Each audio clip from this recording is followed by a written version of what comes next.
Tutorial mata kuliah Hukum Dagang dan Kepailitan. Topik pertama dari 25 topik. Hukum Perdata Umum. Disediakan oleh Global Tutorial. Hakikat dari hukum dagang adalah hukum perdata. Sedangkan sistem hukum perdata yang berlaku di Indonesia berasal dari sistem hukum Eropa kontinental, yang diatur dalam KUH Perdata. Untuk membuktikan bahwa hukum dagang adalah hukum perdata, maka harus dipahami dasar hukum perdata dan sistematikanya. Hukum perdata adalah hubungan pribadi antara manusia dan manusia sebagai subjek hukum karena bersamaan hidup dalam suatu masyarakat. Manusia sebagai subjek hukum adalah pembawa hak dan kewajiban, yang terdiri dari 1. Orang sebagai manusia menurut kodrat, disebut pula dengan pribadi kodrati. Setiap manusia hidup itu mempunyai wewenang berhak, dan 2. Orang sebagai subjek hukum berbentuk badan hukum adalah subjek hukum yang tidak memiliki wujud jasmani, yang terdiri badan publik misalnya negara dan badan hukum perdata, misalnya perseroan terbatas, PT, yayasan, dan koperasi. Hukum dagang tidak lain adalah hukum perdata. Menurut Soekardono, hukum perdata adalah hukum yang mengatur saling hubungan pribadi antara manusia dan manusia sebagai subjek hukum karena bersamaan hidup dalam suatu masyarakat, misalnya barang yang dibawa pihak perempuan dalam perkawinan, jual beli, pegadaian sawah dsb. Tetapi hubungan pribadi tersebut terdapat antara subjek hukum saja. Menurut Subekti dalam buku yang berjudul Hukum Perdata Indonesia, hukum perdata didefinisikan sebagai hukum yang mengatur hubungan pribadi antara manusia dan manusia sebagai subjek-subjek hukum karena bersamaan hidup dalam suatu masyarakat. Hubungan pribadi tersebut dapat terjadi antara subjek-subjek hukum, tetapi dapat pula antara negara sebagai badan hukum dengan subjek hukum lainnya. Hukum perdata sendiri ada yang dalam arti luas dan dalam arti sempit yang diatur dalam Kitab Undang-Undang Hukum Perdata, KUH Perdata, dan Kitab Undang-Undang Hukum Dagang, KUHD. Hukum perdata dalam arti luas adalah hukum perdata yang diatur dalam KUH Perdata dan hukum dagang yang diatur dalam KUH Dagang. Hukum perdata dalam arti sempit hanya hukum perdata yang diatur dalam KUH Perdata saja. Hukum perdata dalam arti luas meliputi semua hukum material, yang meliputi hukum pokok yang mengatur kepentingan perorangan. Sistematika hukum perdata dapat dilihat dari sudut ilmu pengetahuan dan dari sudut sistematika yang terdapat dalam KUH Perdata. Dari sudut ilmu pengetahuan, sistematika hukum perdata adalah sebagai berikut: hukum tentang diri seseorang, personenrecht. Hukum kekeluargaan, familiarecht. Hukum kekayaan, vermogensrecht. Hukum warisan, erfrecht. Dari sudut sistematika yang terdapat dalam KUH Perdata, berikut adalah sistematika hukum perdata. Buku pertama mengatur tentang orang termasuk hukum keluarga, van personen. Buku kedua mengatur tentang benda termasuk hukum waris, van zaken. Buku ketiga tentang perikatan, van verbintenissen. Buku keempat tentang bukti dan daluarsa, van bewijs en verjaring. Dari penjelasan hukum perdata umum tersebut di atas maka dapat disimpulkan bahwa hukum dagang itu bagian dari hukum perdata umum yang mengatur tentang perjanjian dan perikatan yang diatur di dalam buku ketiga KUH Perdata yang berjudul tentang perikatan. Buku ketiga KUH Perdata antara lain mengatur tentang asas-asas umum hukum perjanjian maupun perjanjian khusus, misalnya perjanjian jual beli, pinjam-meminjam, dan perbuatan melawan hukum. Dalam perkembangannya ada perjanjian-perjanjian yang erat hubungannya dengan perniagaan, misalnya perjanjian perantaraan, perjanjian menjalankan perdagangan secara perusahaan yang berbentuk firma, perseroan terbatas, perjanjian pengangkutan, perjanjian asuransi. Perjanjian-perjanjian tersebut termasuk perjanjian khusus, yang semua itu diatur dalam KUHD maupun di luar KUHD. Hukum dagang merupakan perkembangan hukum perdata umum. Sebab, untuk melakukan kegiatan perjanjian khusus di bidang perniagaan, harus dipahami tentang pengertian dan asas-asas perjanjian serta perikatan, bahkan faham tentang barang yang menjadi objek perjanjiannya yang diatur dalam KUH Perdata. Hal tersebut di atas disebabkan kenyataan bahwa kebutuhan-kebutuhan hukum masyarakat berniaga itu sejajar dengan perkembangan kegiatan perniagaan, yang makin lama makin luas dan maju sesuai perkembangan zaman. Akibat perkembangan kegiatan perniagaan sudah tidak tertampung atau dapat diselesaikan oleh hukum perdata umum serta lembaga-lembaga hukum yang sudah diatur di dalam KUH Perdata, maka perlu hukum perikatan, perdata khusus yang antara lain bergerak di bidang perdagangan atau perniagaan. Hukum perikatan, perdata khusus tetap merupakan bagian dari hukum perdata, perikatan umum karena suatu perikatan, dalam keperdataan umum maupun dalam keperdataan khusus, selalu membebankan pelaksanaan prestasi yang berupa perbuatan, bukan perbuatan, pemberian atau penyerahan. Hukum perdata umum dan hukum perdata khusus yang juga disebut hukum dagang itu satu kesatuan, yaitu diatur dalam pasal 1 KUHD yang mengatur bahwa KUH Perdata seberapa jauh daripadanya dalam kitab ini tidak khusus diadakan penyimpangan-penyimpangan, berlaku juga terhadap hal-hal yang dibicarakan dalam kitab ini. Pada dasarnya hukum dagang adalah hukum perdata, namun karena mempunyai kekhususan di bidang perniagaan maka para pakar hukum dagang Indonesia cenderung mempertahankan pemisahan hukum dagang dari hukum perdata umum yang diatur dalam KUH Perdata. Terlebih lagi, perkembangan hukum dagang yang sekarang meliputi perikatan khusus, karena kemajuan zaman istilahnya berubah menjadi kegiatan perusahaan, yang tujuan utamanya mencari nilai tambah atau mencari laba yang berbeda dengan kegiatan yang tujuannya untuk keilmuan atau kegiatan untuk konsumsi sendiri. Hukum dagang mengatur kegiatan perusahaan yang tujuan utamanya mencari laba, tidak lepas dengan kegiatan utang piutang atau pinjam-meminjam, antara perusahaan yang satu dengan lainnya. Apabila terjadi wan prestasi terkait dengan kegiatan utang piutang atau pinjam-meminjam antara perusahaan ini, maka akan timbul pembahasan mengenai kepailitan. Hukum perdata menurut ilmu pengetahuan menggambarkan siklus kehidupan manusia yang sifatnya selalu ingin bermasyarakat, yang maksudnya tiap manusia selalu ingin bergaul paling tidak dalam masyarakat paling kecil, yaitu keluarga. Hukum kekeluargaan maupun hubungan hukum kekayaan, di mana manusia selalu ingin bergaul yang diwujudkan dengan mengadakan perjanjian-perjanjian perkawinan maupun perjanjian dalam bidang harta kekayaan, baik secara lisan maupun tertulis. Pengaturannya dapat dibaca pada buku pertama dan ketiga KUH Perdata, yang semuanya secara lengkap diatur secara sistematis di dalamnya, baik syarat-syarat maupun asas-asasnya. Hal tersebut memudahkan bagi setiap orang untuk mengadakan hubungan hukum baik secara otentik maupun di bawah tangan yang bersifat perdata. Memperhatikan permasalahan-permasalahan yang timbul dalam masyarakat yang berkaitan dengan hubungan antara manusia di bidang perdata, maka setiap masalah akan dapat diselesaikannya, yaitu dengan cara menganalisisnya secara ilmiah yang didasarkan pada peraturan yang terkait, sebagaimana diatur dalam KUH Perdata. Hukum dagang adalah merupakan hukum perdata tetapi perdata khusus, tetapi penerapan hukum perdata khusus tersebut tidak lepas dari hukum perdata umum, sebagaimana diatur dalam pasal 1 KUHD. Hukum perdata umum yang dimaksud dalam pasal 1 KUHD tersebut adalah sebagaimana yang diatur dalam KUH Perdata. KUH Perdata tersebut disusun secara sistematis, buku pertama, yang mengatur hubungan antara perseorangan yang satu dengan perseorangan yang lain dalam segala usahanya untuk memenuhinya, yang diselenggarakan sesuai dengan hematnya sendiri. Adanya hubungan hukum antara perseorangan atau antara subjek-subjek hukum yaitu yang berkenaan dengan hubungan darah, antara lain perkawinan dan keturunan, maka tersangkutlah objek hukum, dalam bidang hukum harta kekayaan yang dapat berupa barang, benda atau hak yang diatur. Buku kedua, yang mengatur tentang hukum harta kekayaan adalah hukum yang mengatur hubungan hukum yang dapat dinilai dengan uang, benda, waris dan segala sesuatu yang dapat dimiliki, dihaki seseorang. Pengertian benda secara yuridis adalah segala sesuatu yang dapat menjadi objek hak milik. Jika pengertian benda dipakai dalam arti kekayaan seseorang, maka istilah itu meliputi benda tidak berwujud yang berupa hak. Ini menjadi objek dari perjanjian yang bersifat perniagaan, diatur dalam buku ketiga KUH Perdata. Buku ketiga, mengatur tentang perikatan yang erat hubungannya dengan perjanjian. Buku keempat, mengatur tentang pembuktian dan daluarsa. Sehubungan dengan pengaturan dalam buku ketiga KUH Perdata, di dalamnya tidak memberikan definisi perikatan. Namun berdasarkan ilmu pengetahuan, perikatan adalah hubungan hukum dalam lapangan harta kekayaan yang dilakukan antara dua orang atau lebih di mana pihak yang satu berhak atas sesuatu dan pihak lain berhak berkewajiban atas sesuatu.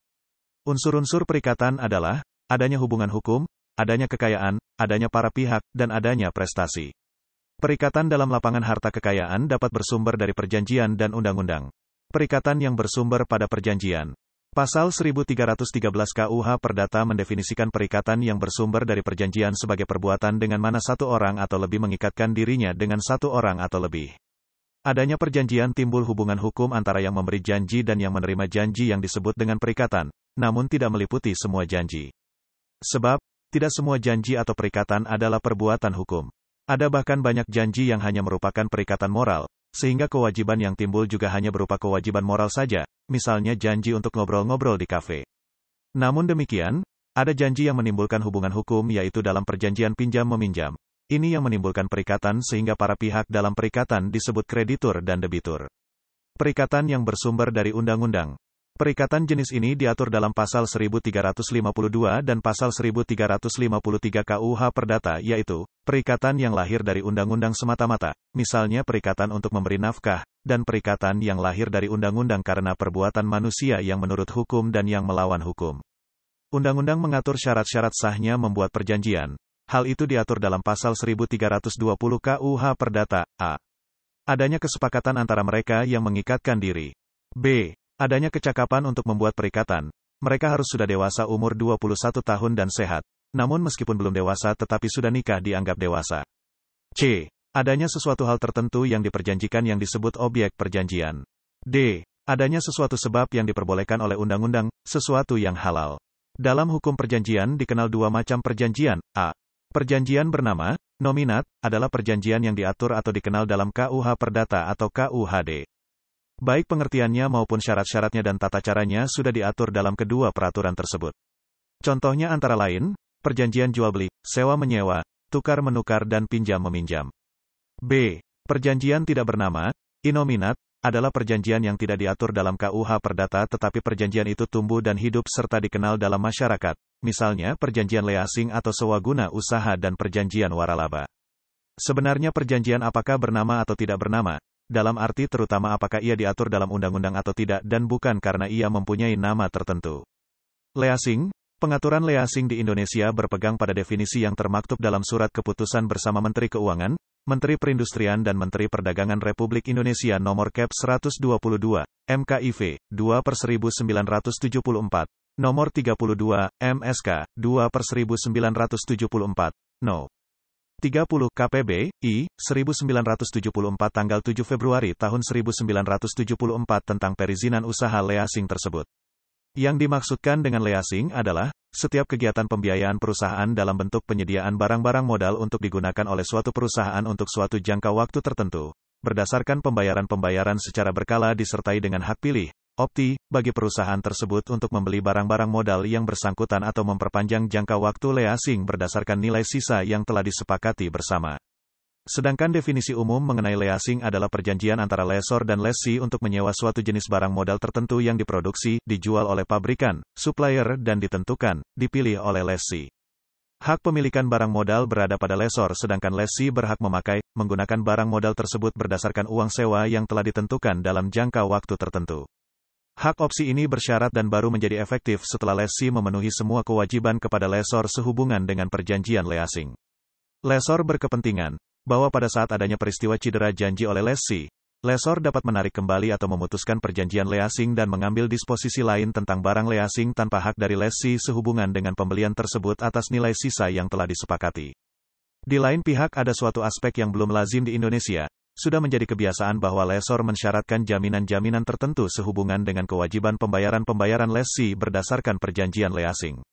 Para lessee di Indonesia belum lazim meminta jaminan atas kewajiban lessor. Tidak ada jaminan bagi lessee yang telah memenuhi seluruh kewajibannya berdasarkan perjanjian leasing bahwa pada akhir jangka waktu leasing, lessor bersedia mengalihkan miliknya kepada lessee berdasarkan opsi pembelian.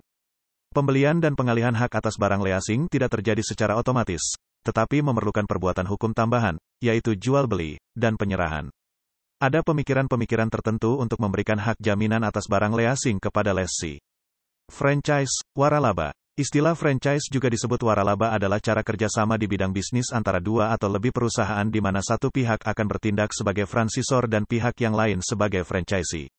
Dalam perjanjian franchise diatur bahwa pihak franchisor sebagai pemilik suatu merek yang terkenal, memberikan hak kepada franchisee untuk melakukan kegiatan bisnis dari atas suatu produk barang atau jasa berdasarkan dan sesuai dengan rencana dari waktu ke waktu, baik atas dasar hubungan yang eksklusif ataupun non-eksklusif. Dan sebaiknya suatu imbalan tertentu akan dibayarkan kepada franchisor sehubungan dengan hal tersebut.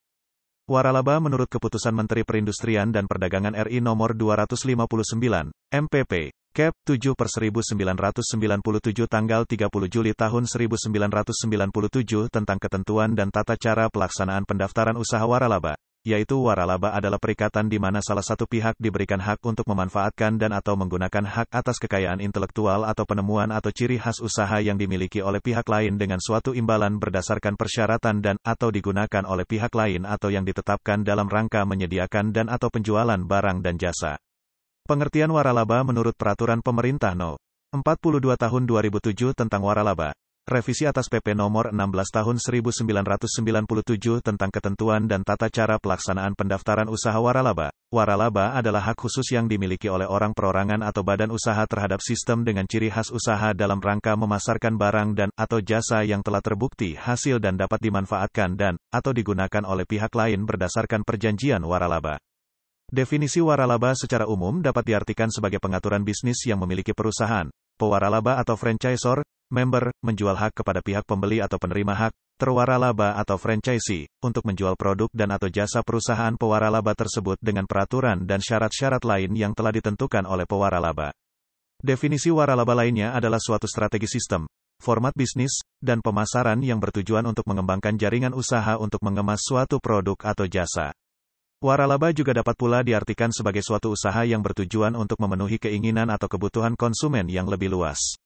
Jenis bentuk franchise. 1. Produk franchise adalah bentuk waralaba, di mana penerima waralaba hanya bertindak mendistribusikan produk dari partnernya dengan pembatasan area. 2. Processing or manufacturing franchise adalah memberikan hak pada suatu badan usaha untuk membuat suatu produk dan menjualnya pada masyarakat, dengan menggunakan merek dagang dan merek franchise. Jenis franchise ini sering ditemukan dalam industri makanan dan minuman. 3. Business format atau sistem franchise. Franchisor memiliki cara yang unik dalam menyajikan produk dalam satu paket seperti yang dilakukan oleh MC Donald's dengan membuat variasi produknya dalam bentuk paket. 4.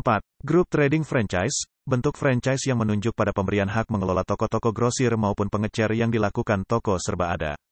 Franchising juga merupakan strategi perluasan dari suatu usaha yang telah berhasil dan ingin bermitra dengan pihak ketiga yang serasi, yang ingin berusaha, dan memiliki usaha sendiri. Sistem franchise ini mempunyai keunggulan dan juga kerugian-kerugian. Keunggulan sistem franchise bagi franchisee adalah, A. Pihak franchisor memiliki akses pada pemodalan dan berbagi biaya dengan franchisee dengan risiko yang relatif lebih rendah.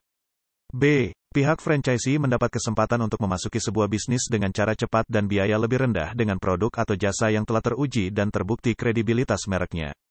C. Lebih dari itu, franchisee secara berkala menerima bantuan manajerial dalam hal pemilihan lokasi bisnis, desain fasilitas, prosedur operasi, pembelian, dan pemasaran.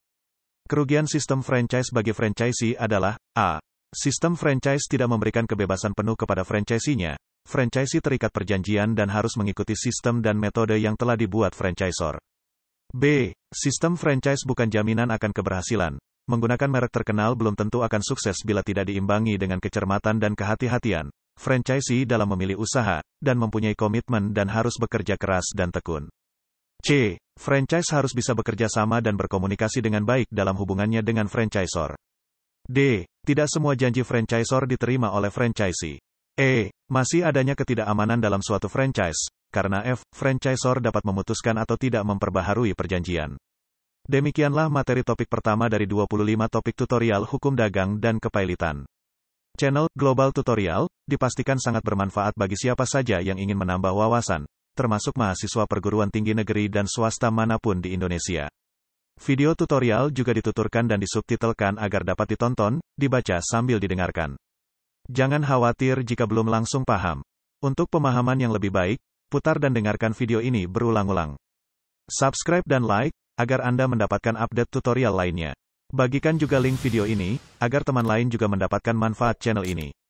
Sekian dan terima kasih. Sampai jumpa.